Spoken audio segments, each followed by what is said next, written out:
Socializing 20. In a narration found in Sahih Muslim, number 6551, the Holy Prophet Muhammad, peace and blessings be upon him, advised that the Muslim who visits a sick person is in an orchard of paradise until they return. The first thing to note is that this narration includes visiting any sick person, irrespective of their faith. Even though this is undoubtedly a great deed, it is important for a Muslim to firstly perform this righteous deed solely for the pleasure of Allah, the Exalted.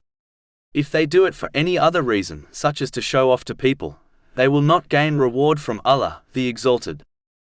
In addition, they should fulfill the etiquettes and conditions of visiting the sick, according to the teachings of Islam, in order to obtain their reward.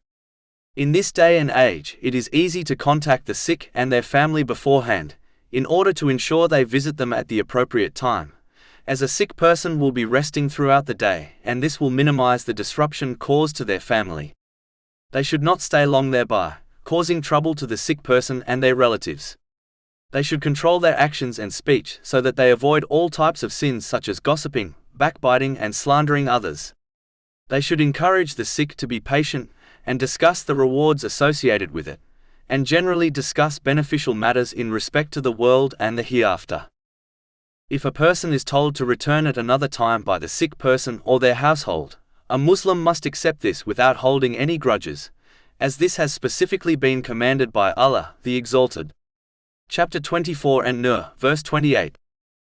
And if it is said to you, go back, then go back, it is purer for you. And Allah is knowing of what you do. Only when one behaves in this manner will they obtain the reward outlined in the narrations of the Holy Prophet Muhammad, peace and blessings be upon him. If they fail in this, they will either gain no reward or they may well be left with sins, depending on how they behaved. Unfortunately, many Muslims enjoy performing this righteous deed, but fail to fulfill its conditions correctly. Chapter 4 and Nisa, verse 114.